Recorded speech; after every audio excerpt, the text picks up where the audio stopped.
कई जगह टोटी खोलेंगे, कीड़े वाले पानी आएंगे। आप किसी भी नगर क्षेत्र में घूम के पूछिए, मौर्य जी बसपा के नहीं हुए जिन्होंने उनको पैदा किया राजनीति में। आप सभी का रिपोर्टर खबरीलाल इस समय पहुंच चुका है पडरौना में।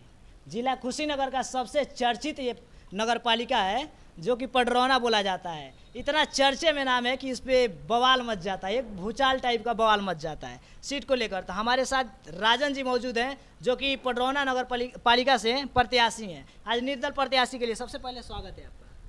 बहुत बहुत धन्यवाद आपका। तब क्या हाल चाल है? बढ़िया है। अच्छा ये बताइए, आज पर्चा दाखिला करके आए हैं तो आपको कैसा लगा है? जनता के आदेश पर जो नगरपालिका परिषद की जनता है वो कहीं न कहीं छलावे का शिकार हुई, और उनके आदेश पर, चूँकि हम हिंदू सनातन धर्म के केसरिया के ध्वजवाहक के रूप में काम करते हैं, और जनता की आवाज़ पर मैंने अपना नामांकन किया है। और निश्चित रूप से मुझे पूर्ण भरोसा है कि पडरौना नगरपालिका की जनता हमको ऐतिहासिक रूप से विजय दिलाएगी इस नगरपालिका के चुनाव में। अच्छा ये बताइए, आप किस मुद्दा को लेकर चुनाव में उतरे हैं? देखिए, हमारा तो एजेंडा हिंदुत्व का रहा है हमेशा। आज परम पूज्य योगी आदित्यनाथ महाराज की सरकार है उत्तर प्रदेश में, मोदी जी की सरकार केंद्र में है। उसके बाद भी कहीं कहीं ज़मीनी स्तर पर दिक्कतें आ रही हैं, और जहाँ दिक्कतें आ रही हैं उसी दिक्कत को समाप्त करने के लिए हम जैसे कार्यकर्ता हैं, यहाँ नगरपालिका में शासन की मंशा के अनुसार कार्य नहीं हुआ। शासन ने जो रुपया भेजा, जो नवसृजित जो गांव, जो क्षेत्र बना था, जो गांव नगरपालिका में जुड़े थे 18 गांव, उन गांव में कोई विकास कार्य नहीं हुआ। जबकि शासन की मंशा थी कि हम जो पैसा भेज रहे हैं वो शहर में खर्च हो, और जो गांव जुड़े हैं जहां शून्य की स्थिति है, वहां कोई जनप्रतिनिधि नहीं है, वहां नगरपालिका परिषद पडरौना कार्य करे, लेकिन वहां कोई कार्य नहीं हुआ। और जनता में जो आक्रोश है उन 18 ग्राम सभाओं में, जो एक बड़ी आबादी का क्षेत्र है, तो जो आक्रोश है जो भारतीय जनता पार्टी के जो घोषित प्रत्याशी उनके प्रति, तो पार्टी की जो घोषणा किया अपने प्रत्याशी का, कहीं ना कहीं उसमें, अब मैं बहुत कुछ बोलना नहीं चाहूँगा, लगातार दूसरी बार उनको पार्टी ने टिकट दिया, लेकिन हमें नहीं लगता कि इस बार वो खरा पार्टी के प्रत्याशी को उतरने वाले हैं, क्योंकि जनता बहुत नाराज़ है और हमको आशीर्वाद मिल रहा है, आशीर्वाद मिला है। तभी मैंने जनता के आशीर्वाद से ही हमने आज नामांकन पत्र अध्यक्ष पद के लिए दाखिल किया है। अच्छा ये बताइए, आप भी भाजपा के बहुत ही अच्छे नेता हैं और आपके पार्टी से भाजपा कैंडिडेट तो उतर गए हैं, तो आपके फील्ड में आने से क्या उनको नुकसान होगा, ये बताइए। इस बार नगरपालिका के चुनाव में पडरौना जनता असली नकली का फर्क बताएगी। असली भाजपाई कौन है, नकली कौन है। अच्छा, इसमें भी भाजपाई अलग तरीके से होते हैं का? दो तरीके से हम कह रहे हैं कि पार्टी के मंशा, सरकार के मंशा के विपरीत जो कार्य करेगा वो कहने कहीं पार्टी के साथ छल कर रहा है, जो जनता उसके साथ छल कर रहा है।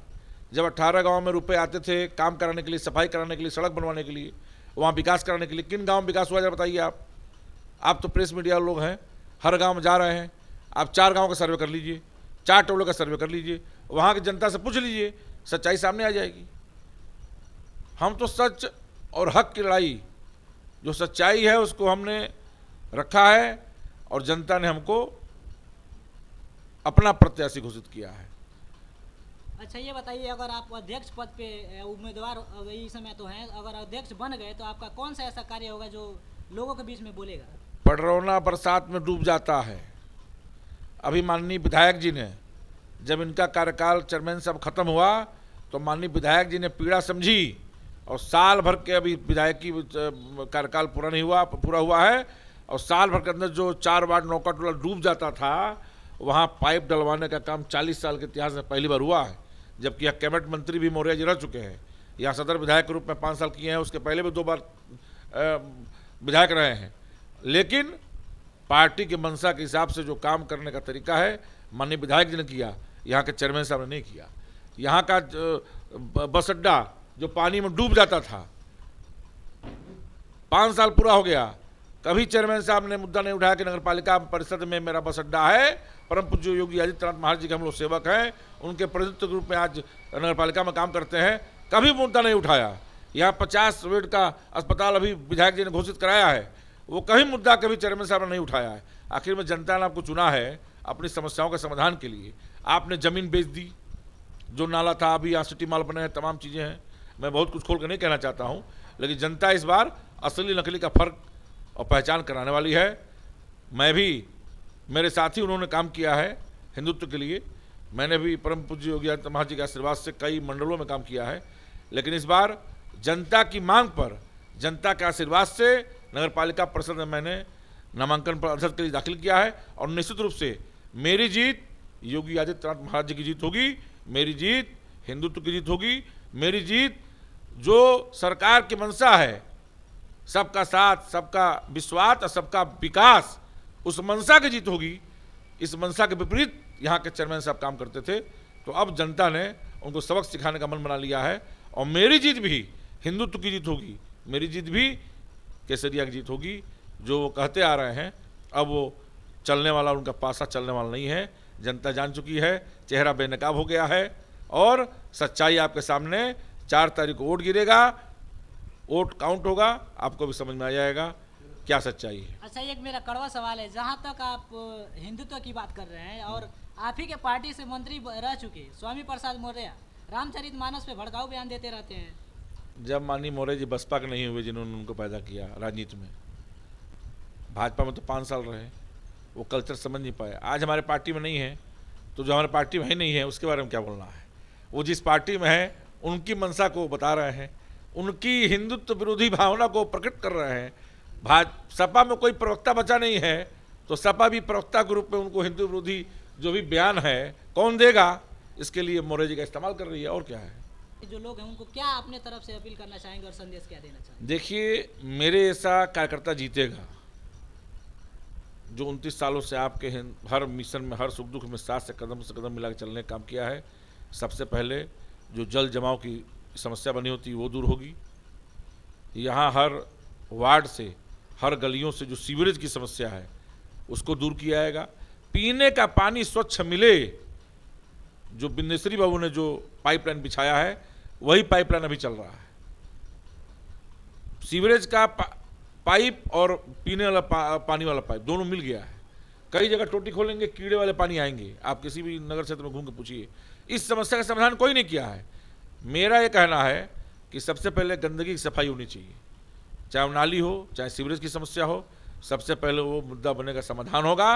और उसके बाद जल जमाव की जो पडरौना शहर डूबता था बरसात के दिनों में, कई वार्डों में जल जमाव की स्थिति होती थी, नए नए आवासीय कॉलोनी में जल जमाव की स्थिति होती थी, उस समस्या से प्रथम निजात दिलाने का काम निस्वार्थ भावना से करने का काम होगा। और जनता के हर जो उनकी समस्या है उससे निजात दिलाने का काम होगा। और जनता के विश्वास पर हमारा चयन अगर अध्यक्ष पद के लिए करती है तो हर विश्वास पर खरा उतरने का मैं काम करूंगा, क्योंकि मैंने भी 29 साल जनता के लिए संघर्ष किया है, पडरौना नगर की जनता के लिए संघर्ष किया है। सपा बसपा कार्यकाल में हमने दर्जनों बार हम लोग जेल गए, तमाम समस्याओं के लिए तमाम धरना प्रदर्शन आंदोलन किए। आज पहली बार मैं नगर पालिका परिषद के अध्यक्ष पद के लिए अपना नामांकन किया हूं और निश्चित रूप से जनता का आशीर्वाद मिल रहा है और निश्चित रूप से ऐतिहासिक जीत हमारी होगी और परम पूज्य योगी आदित्यनाथ महाराज जी की जीत होगी। अच्छा, एक और आखिरी मेरा सवाल है कि क्या राजन जायसवाल के हाथ में ये सीट रहेगी कि आपकी भाजपा के प्रत्याशी के हाथ में चली जाएगी? जनता असली नकली का फर्क कराएगी, तो इतना घबराने की क्या जरूरत है। अभी समय आने दीजिए, 4 तारीख वोट पड़ेगा और 13 को काउंट होगा, अपने आप समझ में आ जाएगा कौन असली है, कौन नकली है, कौन जनता के हित में काम करने वाला है और कौन जनता के हित में काम करने की कसम लेके उसके विपरीत काम करने वाला है, सरकार के मंशा के विपरीत कार्य करने वाला है, अपनी तिजोरी भरने वाला है। ये सब कुछ 4 तारीख को जब वोट पड़ेगा, 13 को काउंट होगा, सब कुछ सामने आ जाएगा। जी, हमारे साथ राजन जायसवाल जी मौजूद थे। तो हमारा चुनावी यात्रा जो है कवरेज के लिए निकल चुका है, तो बने रहिए हमारे चैनल के साथ और हर एक प्रत्याशी से मुलाकात कराएंगे। मेरा चुनावी यात्रा जो है जब तक ख़त्म नहीं हो जाता है तब तक हम आपको अपडेट बताते रहेंगे। तब तक के लिए